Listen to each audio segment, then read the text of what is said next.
Core. You are listening to Core, a show on Code Zero Radio that plays bands located in the Fox Cities. A show to find and discover new music. Hosted by Andy McNamara.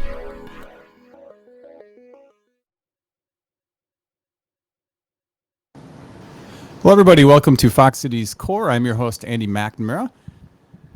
Today, I've got a band from Oshkosh, Wisconsin. 94 Distortion has been playing since 90s. They play 90s inspired, well I should say they play 90s inspired punk rock. There you go. I can't read. They've been doing it since 2015. Their latest album, Afterglow, was released in 2020. They're playing tonight at the Reptile Palace. I'd like to welcome Brian and Sam from the band 94 Distortion to Fox Cities Core. How are you guys doing today? Fantastic. Good, Andy. Thanks for having us. Yep, thanks for having us. Thanks for braving that really small layer of snow that we have today. Yeah, it got cold. I don't know where that came from. It was nice all week. Yeah, it's weird. It's Wisconsin. It's crazy. I want to remind everybody this is an alive and interactive show. So if you've got a question, you can leave it in the chat, or we've got a phone number, 920-358-0795. I'll put that in the chat in case I talked a little too quickly there. So the band's been together since 2015. Brian, did you start the band? Yeah, it started, well, I had a job at a factory and I was making money and wasn't doing anything, so I started saving up money, wanted to buy an orange, started obsessing over a snare drum. Started with that and then kind of slowly started asking people if they wanted to play, and they kept saying yes. And I was surprised. Did you start out playing guitar? Or you said you saved up to buy a snare drum. I did. It was a snare drum that I obsessed over, even though I'm a guitar player. But it was just something about nickel, and it just looked beautiful. And that kind of was what the catalyst that started everything to form this band. Yeah, he was asking me all kinds of, which drum set should I get? I was like, dude, what are you doing? Like, you play guitar. Well, I was trying not to drink and gamble too much, so I was trying to put my efforts towards something a little more constructive. When did Derek come into the fold? It started first because I lived with Garrett, our original drummer. So I talked to him and he agreed to it. And then we both knew Corey, so he started playing bass. And then Derek kind of saw me posting on Facebook about buying some of this stuff. And we played together years ago in a band. And he was kind of ready to start playing again too. And I was like, yeah, come on board. He always had an open invite to play. I mean, we always loved playing with each other.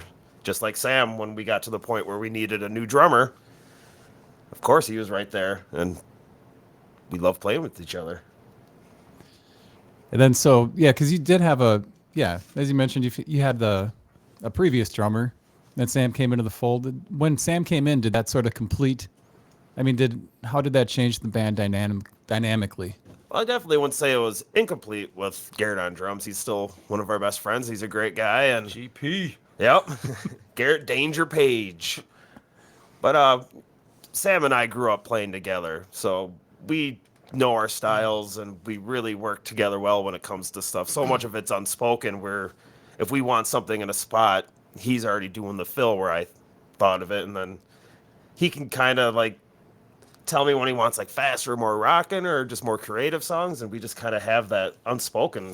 Yeah, and that part of it too is, like you said, we've been playing music together for a very long time, so I didn't hesitate with that. Previously I'd never been in a band with Derek or Corey. I've just seen Corey play in other bands, but yeah, right off the hop, it was easy. Like, it's really a good situation to play with very talented musicians. The first album, I'll back up a little bit here. The first release, you guys put out a split with a band called Don Ben Had. Am I saying that correctly? Done. Don Ben Had? Yeah, Don Ben Had, kind of like, Don Ben Had. Those crazy kids got me again. I actually thought it was like a German name. I'm like, I wonder what Dun Ben Had means. And then I finally got to meet them, and like they said the name. I'm like, I'm an duh. So you put that out the same year you put out Owls Are Not What They Seem, an EP. Did you have the track that was on that split prior, and you just wanted to put something out to introduce the band, or what was the idea behind that split? We went in the studio with 7 songs and had talked with Dunban had beforehand, being like, okay, we'll pick 2, and they went in the studio and they just picked 2 of theirs, and whichever ones that we didn't put on the 7-inch, we put on the CD, and that's kind of how we ended up there. And that was sort of at the very beginning of the band, and Derek wasn't singing yet, and we were kind of figuring out who we were. Was Blackout on that 7-inch? Yeah, Blackout, and then Wasteland. Yep. A little more of our harder songs back then, and then the CD was poppier. I'm glad you said that because, well, when Derek started singing, it seems like you guys went from more of a Ramones sort of harder band to kind of had more of a pop punk kind of element added to it. Yeah, he's definitely, one of his favorite bands is Jimmy Eat World. So now you're talking about really professional, really crisp pop hooks. And they're very good at it. And he brought a lot of that element into it. And I keep trying to get a little more of that melody into my songs. And then I give up and bring hardcore songs to the practice. Do you guys sing the songs that you write? Like if Derek writes a song, is he going to sing it? Or does he occasionally write a song and say, Brian, this would be perfect for you to sing? So far, it's, if we write it, we sing it. Sam has mentioned, no, we need to mix that up a little more. And there is some thought on our songs we're working on right now of doing that. And hopefully that happens on the next album where we actually start mixing that up a little bit. Where it's, I know when the Lawrence Arms did that on O Calcutta, when they started splitting their vocals in their songs, that album just flows much better than their other ones. And we're hoping to do the same. Any chance that Sam might grab a mic back there and start singing some harmonies? Only in the studio. I can't do it live just because I just run out of breath, and every time I've ever had a mic by me while playing live, like I end up hitting it, or it's always in the way, that sort of thing. Like I'm not interested. Well, so your bass player Corey was in a band called Johnny and the PHUX, but they he used to wear one of those little headsets with a mic on it. Did you ever think of doing that? I will never. And if you want to hear Sam sing, all you have to do is like hang out with us on like just a party night, whether it's after the show or just on a Saturday or something. Get this guy a couple drinks. You should hear him and my fiance are just great at singing, especially Spanish love songs, Brave Faces. Yeah. And he's got a great voice. I like to sing. It's just playing drums and singing. Drums is fine. Well, Sam was singing a bit before the show started as well to kind of up the mood a little bit down here, and it did. Steve Perry. I should have been gone. So after the Owls Are Not What They Seem, you guys put out a release called No More Telephones, and then you put out a Gray Bottoms EP. You put out Big Bang in 2018, which was a big album. And then, there was the Leftover. You put out an album of songs that was left over from the Big Bang. And then you put out a single, and then came out Afterglow during COVID, right? Did Afterglow come out before or right after? It kind of all happened during COVID. We were working on the album, and then we were about to go to the studio, I think, and then it all came down, so we had to push it back a couple times, and it gave us more time to work on it. So we recorded it kind of in the thick of it. We all had our masks on in the studio and didn't do group vocals, and then we thought maybe by the time we put it out, it would be over, but, here we are. It'll never be over. Here's, if our listeners haven't seen this album yet, this is 94 Distortion Afterglow. Pretty cool packaging. Who is that on the cover? I went on Flickr.com, and as far as I know, it's stuff you can use legally without paying for.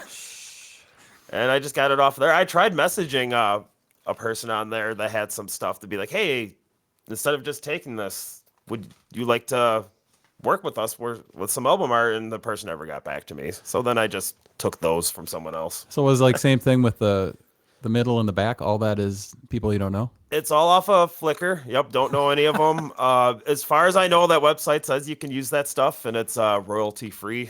So they can make it undownloadable if they don't want you to take it, and I'm a thief. You gotta watch out. I'm gonna steal your art. I'm not here with him. So since you did most of the recording during COVID, obviously when the album rolled out, you were probably hoping to do a CD release show. Were you able to do a release show properly, or was it way after you released it? It was definitely way after we actually had the physical copies. Did Boy. we even have just like a party get together thing? I don't think we did. No, but we did technically have a CD release show at Reptile. I, for the life of me, cannot remember who we played with. Was But that when they were doing the 2-band thing? I think. oh, I think it was. Yeah. Because we had to wait quite a bit for there to actually be shows again after we, released our record. And then so, I guess you rolled it out. But do you feel like you never properly had a kickoff for the album? I guess there's a little bit for that because I we do, weren't yeah. able to get together with people, and people were doing their thing, trying to be safe, and so there really wasn't shows. And even if you couldn't advertise, even having a party at your house, which we did with all the other ones, I mean, people just weren't hanging out. So I guess maybe not a proper kickoff. And as time went on, so it sounds like, Brian, you were sort of steering the ship when the band started. Are you still doing most of the steering, or I would definitely think this is more of like we're a 50-50 band. He went to college, ladies Yeah, and I went to gentlemen. college doing some math over here. But no, we're definitely, as we've all grown together, it's an equal partnership with all of us. I mean, it's a creative, we all work together with everyone. There's no boss. do you enjoy doing the cover work? I know you said you went to Flickr. Like, did you start working on the artwork for the CD after everything was recorded, or did you start that process prior?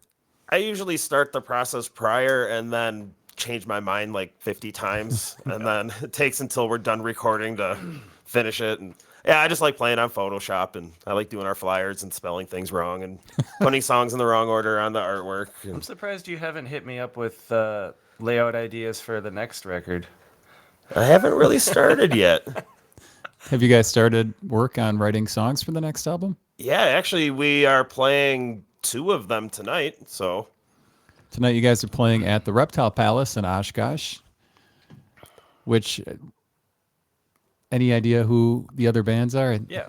yeah, Tonight we're playing with the Jurassics from Fond du Lac and Generation Y from, I don't know, Neenah, Oshkosh area. So really, really cool bands. What time does the show start today? Starts at 10 p.m. 10 p.m. 10 p.m. No cover. The no cover is nice. How do you guys feel about shows that start later?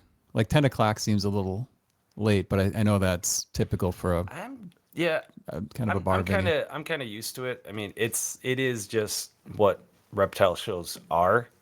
But yeah, there is something nice about a matinee show, so you can be in bed by 7 p.m. And that's just a long time to put off the drinking.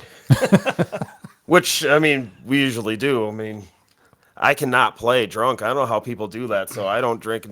Maybe I'll have one before we play, but that's why I hate playing so late. So Saturday, I want to party. Yeah, I've definitely proved it to myself that I can't play intoxicated. Oh, and today you guys are up early. Yeah. Which do you have a pre-show ritual as far as the day of show? I know some people's rituals start right when they wake up, but when do you start getting into the mind frame for that night's show? I don't really have a ritual. I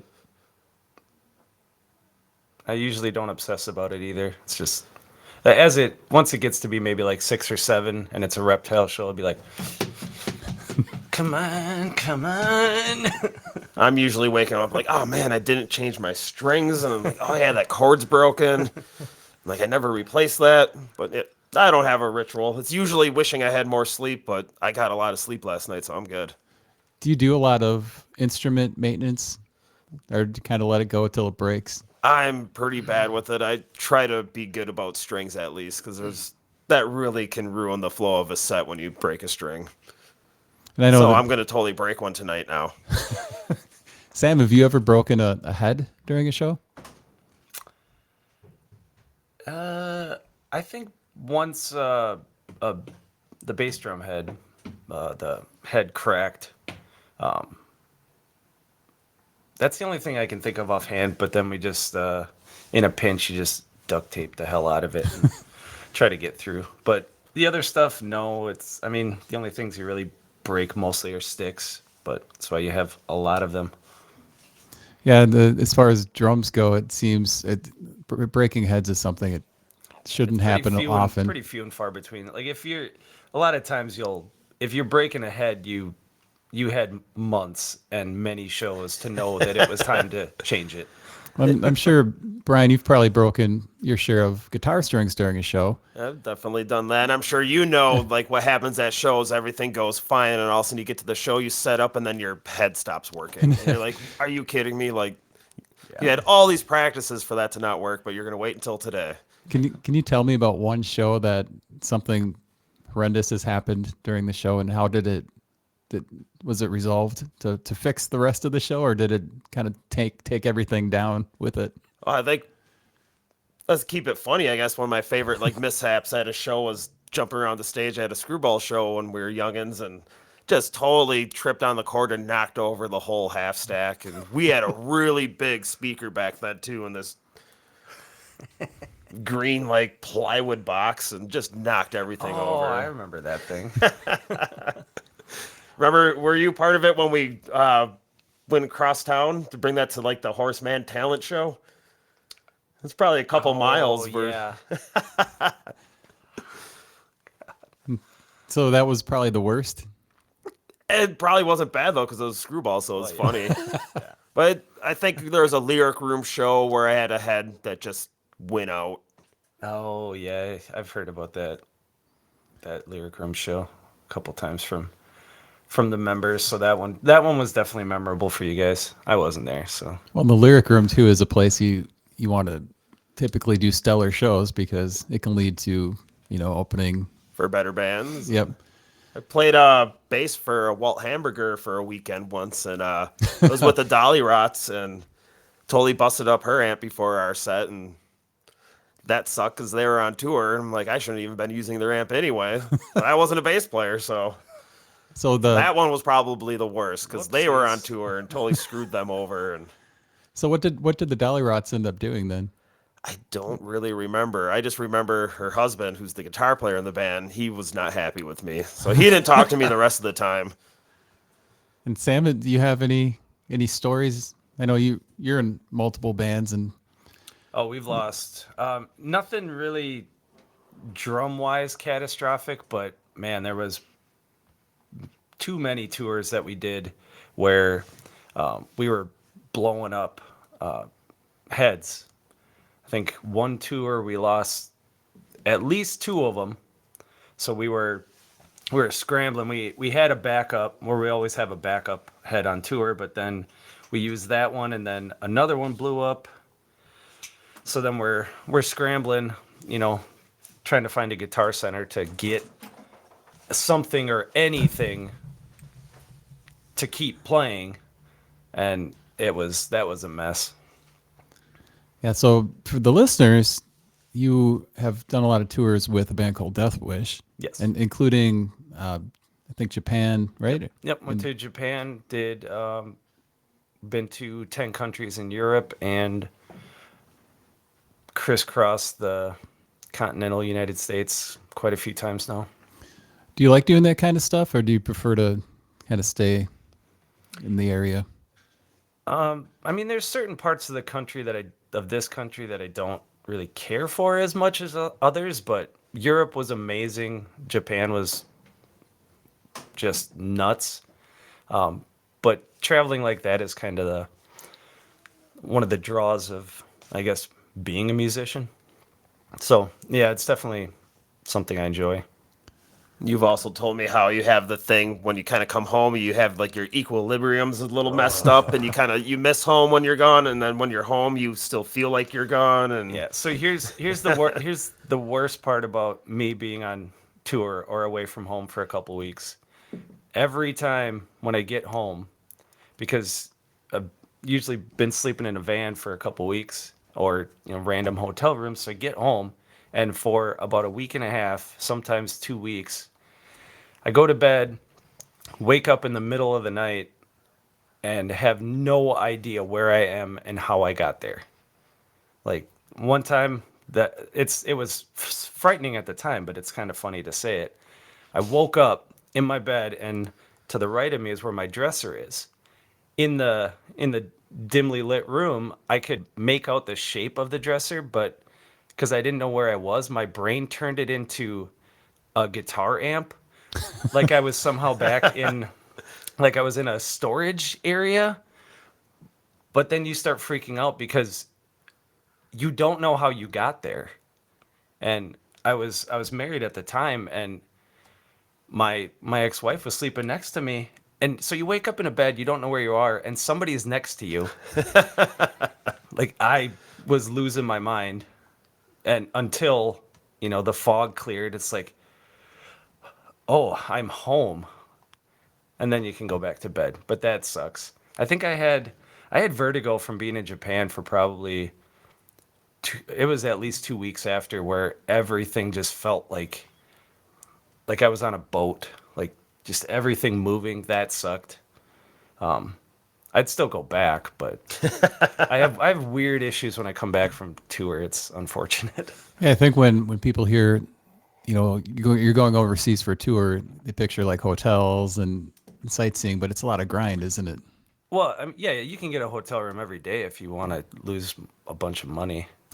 But in Europe, a lot of the places that we played, they would provide a meal, and then also, more often than not, a place to stay. So you'd go to the show, you either stayed, if it was a squat, like you'd stay at the place, or very nearby, so they'd provide that. So it was really good for cost savings. Japan was not like that at all. Like there's nothing provided except for instruments to play on. So we ended up staying in a lot of pretty cheap hostels, or our buddy in Osaka put us up for, I think, 5 or 6 days. So that was great of him to have 4 extra people in a tiny Japanese apartment. We got a question here that kind of goes with this. It's, what are some interesting cultural differences you experienced when on tour overseas? Well, Europe was pretty much normal. It's basically like being here, but you can't talk to anybody. But Japan was definitely very, very odd, because they're just super, super proper and orderly. Like one of my bandmates always wanted to cross the street when the don't walk sign was up. And in Japan, you do not do that, like culturally. If there can be no cars for miles, and they wait for the light. And that drove my bandmate bonkers. He's like, why are we waiting? I'm like, dude, because we're not from here. Like, we already don't blend. Like, let's not be jerks. And just, what was the other stuff? It's just odd. Like, little kids are pretty like funny in Japan, because I have a lot of tattoos, and that's kind of a big thing over there. So the little kids would be very interested in what I had on my arms and my legs, and they'd be looking at me, and I'd look at them, and then their parent would see what they were doing and quickly like corral them up, because it's impolite that they were staring at me. And also, like, I have a bunch of tattoos, so I must be Yakuza. So You also have those awesome Japanese candies, the fizzy ones that you brought back. The candy culture in Japan seems pretty on point. don't even get me started about the egg salad sandwiches. Oh my God. Well, thank you for the question. And if you've got a question, you can comment on the video stream or give us a call, 920-358-0795.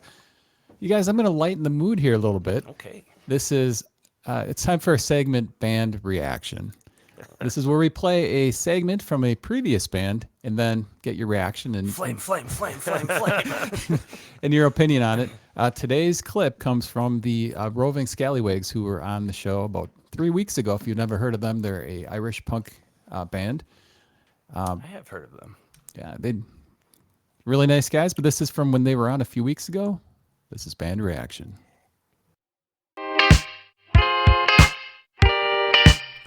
Band reaction. Band reaction. Do you guys have a lot of merch, a lot of different types of merch? Just a little bit. I'd say we have shirts, we have shot glasses, we have can koozies, CDs, of course, stickers, but a lot of those we just kind of have. Yeah, a lot of stickers. I'm not one to usually sell stickers because people want them and want to tag their their vehicle or whatever. It gets the band name out there. It's kind of like a business card that comes out. But What sells better, the shot glasses or the CDs? We probably have to get some more shot glasses because I think all I have is like one cardboard box, or like 12 or so. yeah, that's kind of hard to say because when we first started out, we were actually selling CDs, shot glasses and we didn't have any CDs. But now a lot of our fans already have the shot glasses, so like it's tapered back a little bit. But as of right now, I actually think the shot glasses are selling more. Shot glasses, I don't say it's Because a lot of people don't. A lot of people stream music nowadays or download it. So that's why when we pressed when we got the CDs, we only did like 100 at a time because I didn't want to have a bunch left over. So we're at our second run of our studio record. You have to get live ones as well. But the live one, and then we got. But that's where we're still on our first run. Oh. That's the problem is like a lot of people stream it, which is fine. I just didn't want to have a lot of CDs because honestly I don't even have a CD player anymore or working one. All my stuff has been moved onto digital. Like I've ripped them onto my computer and I have them in there. I still have the physical CDs in a thing in my house, but the CD player in my truck doesn't work, and I don't have one in my new computer. Doesn't have one, so it's kind of that going away. And I'd love to press it on vinyl because I love nothing more than to drop a needle on a record, but it's so expensive. He's not wrong. I was just thinking, like, I absolutely agree with him on 100% of that. It's everyone streams. If they buy anything, it's going to be a record. And 94 Distortion just has a ton of CDs. And because it is cheaper.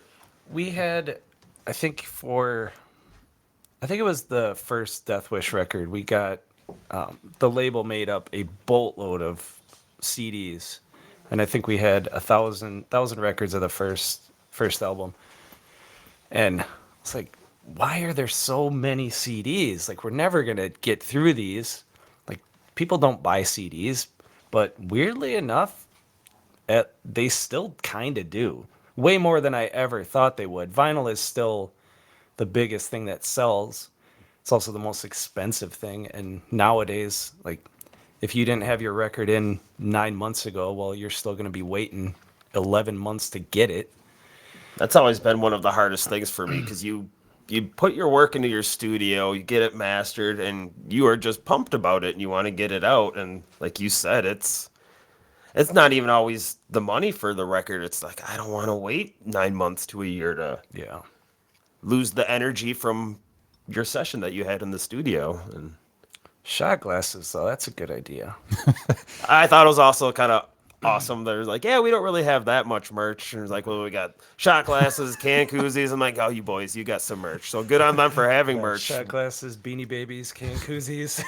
We are terrible with our merch. It's like, like he said about the stickers, it's like you make this stuff, you just want people to have it. Well, I've seen you guys play before, and you normally have a pretty nice spread with a lot of different CDs and stuff. You caught us on a good night then. And I guarantee I didn't mention that we had it. I used to have to. One other band I was in, we had CDs, and I don't have a microphone because I'm the drummer, and I kept telling the guys, tell people we have CDs for sale. Tell people we have CDs for sale. And they never would. So then finally I took what our set list was and I rewrote it. And in breaks, I wrote, tell people we have CDs. Speaking of that, I'm gonna have to put a swear jar before one of our songs tonight because I always screw up the beginning of it, and I have to. It's amazing. I do it every time, and if it's not written down, I will screw it up, and I gotta put money in the swear jar, which we don't technically have.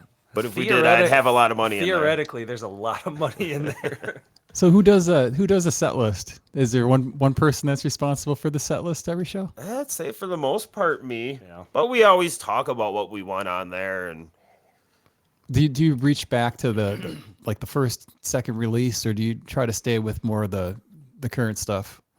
more current, but we kind of have our standbys. Tonight actually we switched it up a little bit, so we're probably gonna play like I don't know 7 songs that we normally don't. And I don't. I know some of the What am I trying to say? I don't exactly know which albums like the older songs are off of, like off the top of my head. So Try to do a little bit like we still play one off of our first release. We play Blackout off our 7-inch. I think we're not representing our self-titled or Gray Bottoms tonight. which songs are on that? That one had Jessica 5. Oh, okay. The original Demons in My Head. You guys typically did your stuff at Studio H. For this album, you guys moved to Howell Street Studio in Milwaukee. How was the experience going to, and I guess this is more for Brian, but how was the experience going from Studio H, which I know is a great studio, you guys did a lot of work there, to going to a different environment? How did that affect the music? You know, it's fun, and I'm sure you both understand it, sometimes anxiety, you get like comfortable in a studio, and we got very comfortable in Studio H and working with Tony, and he was really awesome with like helping us with adding things to our stuff, so that's why there's more Producer type role. yeah, with like the strings and a lot of that stuff, and that's where he just really shined. But he's shut down his studio because he's got his family, and as far as I know. But then we went to Hull Street because our friends Tala went down there, and their album just sounded great. And then you look on their website and you see all the great bands that Shane's recorded, and yeah, we want to be there. We ended up, I think, trying to get a little more punk rock and a little take out some of the pop on this album, get a little grittier, and I think we're still going in that direction. So working with Shane has been awesome for that, and that's a great studio. The tones he gets there are just beautiful. Yeah. They have a pretty good drum room there, Sam, for drum like sound? the sound is how the room sounds is awesome. And it was also like I clicked with Shane right away because he's a drummer and he's very knowledgeable about it. So we got to chat about gear and nerd out about snare drums and other stuff, and he's got a really good ear for tuning. It's like I put new heads on for the studio and kind of just got them close, knowing that they'd move a little bit, and then retuned them, and I thought they were pretty close. And then he sat down, he's like, do you mind? I'm like, go ahead, like you know how this needs to sound to you, like just not stepping on my toes. I'd like to add one more thing to that, too, that I'm really excited about for our next album. I always felt like there was a jump from the Owls to No More Telephones, because after we had our first session with Tony at Studio H, we were like, okay, we know what we're working with now. And I felt like we made a huge jump knowing what we had. And I think we're going to do the same thing with Shane, because we went down there, we all learned each other, and now I think we're going to apply that to the next one and be like, that's what we did well from the first one. We're going to really take that on to the next one. I think there will be a jump. I'm hoping there will be a jump to the next album as well, and I'm excited for that. I like asking this question. I didn't ask it a couple weeks ago with Frank Anderson, so I'll ask it now. But the full albums were like singles. So you guys going to? I know you've released you've done singles, you've done EPs, you've done full albums. Is there in the future? Is it going to be another full album, or are you going to break things out in smaller chunks? I'm hoping to do another like 10 song, maybe 12 song album again, because it was fun. But I'm also a maniac when it comes to like writing songs and having ideas. And now I want to do a 7-inch where we do minor chord versions of our songs and call it minor adjustments. So maybe we do have a 2 or 3 song session this year too. So if we're still working on our album and not ready yet, but it's been too long since we've been in the studio already, so maybe there will be a singles session because I want to record all the time. I'm not usually that stoked about being in the studio. I had a very, very good experience with Shane, and also the time before that, or was that after? I don't know. It's been so long. Death Wish. We recorded a third album that still working on how that's gonna come out. But that was at Carptown Studios in Two Rivers. That was really cool too. But before that, I don't know. It was kind of hit or miss with me being in the studio. It was kind of my least favorite part about being in a band was having to record because it was always really stressful just being the first one that has to go. So I always would get wrapped up in my head that, oh, I goofed up that part. We have to redo the song. And then, you start spiraling because I'm sitting there holding up production. This is costing everybody money. I got to hurry up and get this done. So a lot of times I would let things go through the quality control process just to ease my anxiety about taking too long, which wasn't the best idea because then you get a product that I don't enjoy listening to as much as I could because it's like, why did you let that one go? Why'd you let that one go? So the last couple times it was a lot better to be able to get out of that mindset and just be like, you know what? Not super happy with that take. I know I can do better. Let's run it again. We're getting some questions here, so He's getting more comfortable with holding up the process. Yeah. Sorry. Screw those He's okay guys. with it now. It's like, Screw those guys. they got money. I'm creating here. we've got some questions on deck. But first, I want to ask if you guys have ever recorded live, or do you typically do your parts separately? Mostly separate. We've mostly done it separate. I'm considering talking to you guys about maybe doing live next time.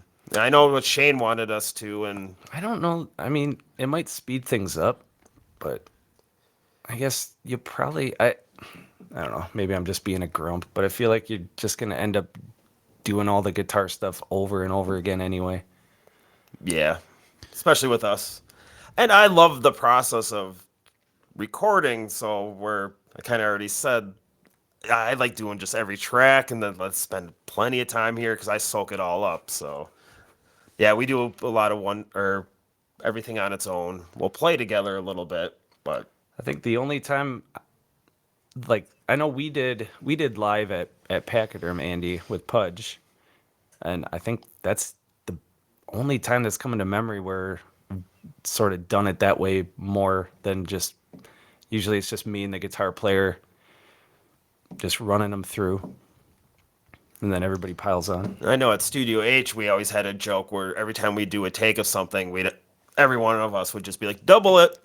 I mean, just practically everything, double it, because you can always get all the information. If you don't use it, you don't use it, but double it. Yeah. Here's a question from Bob Minter. Bob, thanks for asking the question. Bob. Thanks, Bob. Do you guys have any plans to take over the local FM stations, lock the doors, and take hostages until the general manager promises to put Fall on Me in rotation? That just made me think. Ask me what I'm thinking about right now, Sam. Swimming pools. Swimming pools. I actually just watched Airheads not that long ago. The Lone Rangers. I don't even think we sent Fall on Me or any of our songs to the radio for this. I don't know. It's weird. Like, I love playing music and writing songs and playing shows and even doing radio interviews like this, but I don't like trying when it comes to promoting and doing that stuff. And it's just, I don't have that part in me. I don't know if I'd love to make the t-shirt, but I'm not going to tell you we have it. Well, Bob brings up an interesting point, but I would lock Andy's doors and hold him hostage, but he's got a son upstairs, so probably catch a lot of charges for that. It's a good point to bring up the Fall on Me song, which is, I know Bob loves that song. That's one of my favorite tracks. Definitely This dig album that one. too. How did What's is that a Derek or a Brian song? That's a Derek song. We all put our love into that, and it's super awesome being able to be in a band that you're a fan of the people that are in the band. Like me and Sam and my fiance will party on the weekend because we all live in Oshkosh in the same neighborhood, and we sing along to Derek songs all the time. Like we're just huge fans of him, and that's one of his really good songs. And Yeah. Noticed your Facebook page isn't updated, and I wondered if there's a reason why. that's mostly on me because I was the one that set it up, and I just quit Facebook a while ago because I just had enough of it. I couldn't take Facebook anymore, and Didn't give anybody else admin rights to it. yep, I totally messed that one up. And And I'd be the only one that would make a new one because Derek and Corey are not on Facebook either. And I just don't want to. it kind of we drive Sam a little crazy with the whole like being bad at promoting ourselves because I don't know, you understand that process of a band better than we do, I think. And Yeah. but it's Facebook. It's a horrible place. Didn't want to be there anymore. So you guys have other shows besides tonight coming up. You want to let the listeners know where they can catch you guys? April 29th, we are back at Reptile Palace with the Malones and they're from Las Vegas, called a band called Jerk. Yeah, with an apostrophe at the end of the name. Oh, Jerk? Wait. You're like, Jerk. But yeah, they're Wait, apostrophe or an exclamation point? or exclamation point. Okay, Yeah, that makes way more sense. I was like, I said, how does it apostrophe? yeah. question mark? I don't know. Jerk. But yeah, they're on their U.S. tour. The Malones set up the show, and they're fantastic from this area. If you haven't heard them yet, and Jerk, they're very good. I'm excited for that show. It's going to be a really good lineup. And I'm terrible with what date this is, but we're playing in May with Bees Churger in Green Bay at a place called Jamrock. So maybe be on the lookout for that because I can't recall the date. We had a comment here. I'm not used to seeing Sam with a shirt on. Well, this is a family-friendly show. We had another question that came in. This question is, what do you like about your style of music and being in a band? Ooh. Style of music, what I like about our band is I think we do an okay job with not getting ourselves stuck in a certain genre or style. I mean, for the most part, it's pop punk, I guess, but we get heavy, we get soft, we get fast, we get slow. I like that about our band. Well, being in a band, what is the best part about being in a band, Sam? I mean, because it's so glorious, right? All the It's got to be the stardom money and the girls, right? Yeah. I think the best part about being in a band is getting to carry all that heavy gear around. And like the best part about playing drums is like all the pieces that you get to assemble and move around. Like that's I'm just kidding. No, Honestly, I guess the best part about being in a band is just, I don't know, you have something to do. It's something to look forward to. It gets you excited. You get to create. it's fun to perform. It's fun to perform. When you actually put the work into producing something that you think is art and you enjoy playing and you actually see other people enjoy it too. I mean, that's pretty awesome. Just hanging out with friends too. I've got a deep question for you. Uh-oh. Gotta go. What do you feel is your best song and why? Ooh, best song and why? I guess with the different styles, I guess you have different moods, so different songs will be best at different times. I don't know. That's a pretty good way to weasel out of that one. Oh, what's a good one? I don't know. What's your favorite one to play? Favorite one to play. I really like playing. Okay, maybe Demons. So that was one where we had a fast version that was poppy, and then we put some minor chords on it and slowed it down and made it really heavy. That one I really enjoy because really played in the studio on that one. I just remember telling Tony, like, I just want it to sound like Game of Thrones with like the chugga, dun, dun, dun, and he did it, and that was a super enjoyable process. And oftentimes live, I'll lose my. I almost swore, but I feel that song pretty hard when we play it live, so that's pretty up there. Yeah, Sam, we're not letting you out of this one. Shoot. I guess just off the cuff, I'll just go with the last record. Probably Staring at the Sun. It's just a really pretty song. It's fun to play. And just got to do some interesting things that I like. And it's sort of like I don't know, it's just a really lovely song. Probably not the greatest like song live, just as far as like an energy standpoint, but I really like that one. It was really fun to play. The fun thing about that song is I just kind of had a little ditty that I was playing on acoustic guitar, and I did not know what to do with it, so I kind of brought it to practice. And like Sam and Corey, like, here you go. Like, you guys get to kind of like take this song and direct where it goes, and they just went with it. I mean, that's what's fun for me for that song. We had a comment here. Sandra, thank you for listening. She said that track we played was great, and she wants to know where you're from, so she might be tuning in late. We are from, for the most part, Oshkosh, Wisconsin. Sam, Corey, myself live down there. Derek lives up in De Pere. So I guess you'd say we're Fox Valley, Wisconsin. And since your Facebook page isn't active really anymore, Let it go. but since it's not active anymore, if somebody wants to get current information, I mean, you've got your Bandcamp page up that's got all the releases and stuff. Is there a different site that you guys can put dates up or anything? There probably is, but we're most likely not going to do it. Are you available for consulting, Andy? No. I was going to say Bandcamp, but I haven't even been on there forever. So what would be the best place? I don't know. Probably my Facebook page, unfortunately. Yeah. Or my fiance's page. She puts our flyers on there.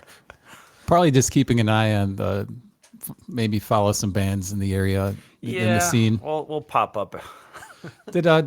As far as the scene goes in Oshkosh, do you feel there's a different scene in Oshkosh compared up to Appleton and Fond du Lac? Oh yeah, I'd say everywhere is different. How is it different? I feel like Oshkosh right now is doing really good. I always just say youngins, we're old, but there's the band Smoke Free Home, and they're really kind of cultivating something pretty awesome. So I think Oshkosh is pretty creative with the different types of bands that are playing around here right now. It's not like a Green Bay sound or Milwaukee sound. Oshkosh is pretty diverse in the rock and roll.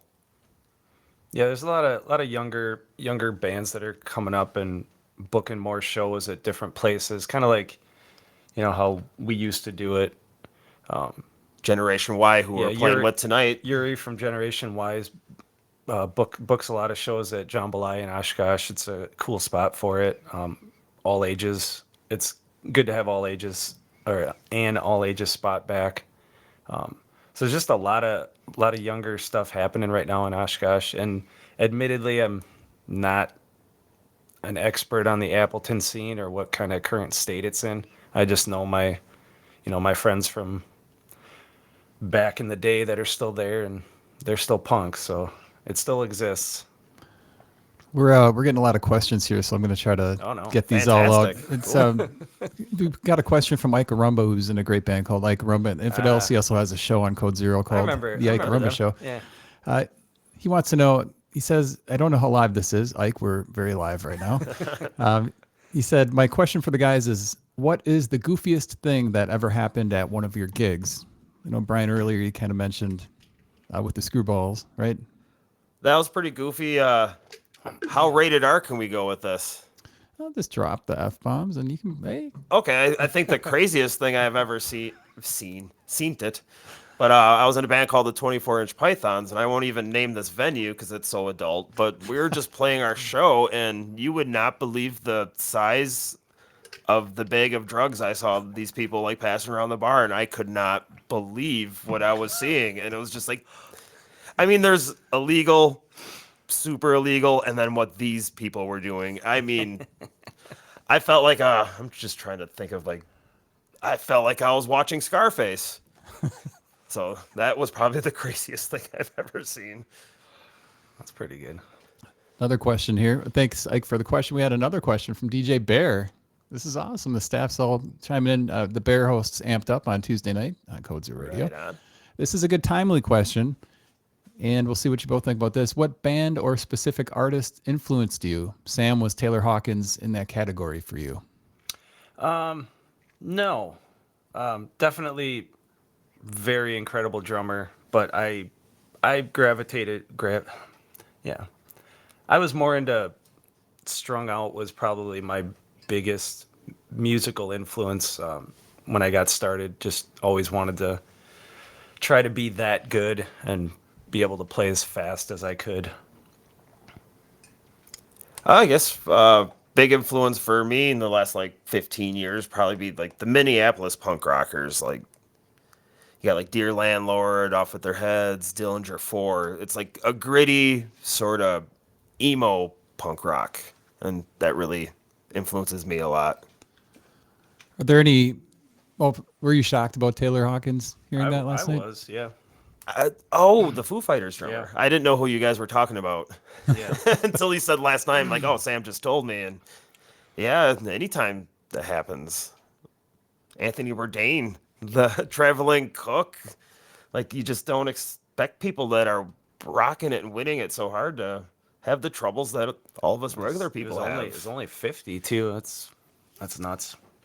Are there any bands, you mentioned some bands in the area, any bands in the area that you want to give a shout out to or that people should maybe look into if they haven't heard of the band already? I could definitely do a couple. I don't know about. I mean, we're playing with the Jurassics and Generation Y tonight.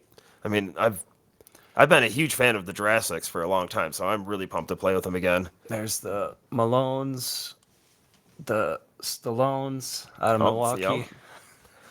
And the local band we already brought up, or they're starting to branch out, Smoke Free Home. My Smoke Free homies. The youngins, like they're a That band- three-piece band with a drummer, singer, bass player, and it's interesting, it's different, and they are good. The Present Age that we just saw. Yes, They're good. Not too long ago. They were really good. just saw Radio for Pets with Escape from the Zoo on Sunday, and they're fantastic. They used to be or Billy Block was from 4 or 5 Dive, so if they start playing more, that'd be cool because they were really good. It's Court Cost out of Fond du Lac.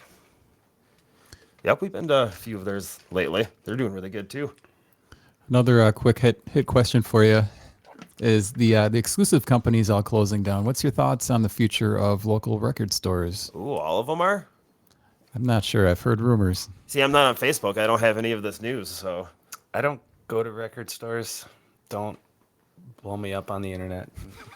It's an old thing, kind of like a telephone booth almost, because it is so just everyone streams.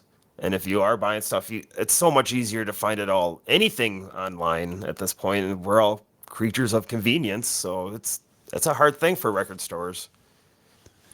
I would ask that somebody hopefully will buy the store in Appleton and take it over, so I don't have to buy all my records on Amazon and at Walmart. That would be fantastic.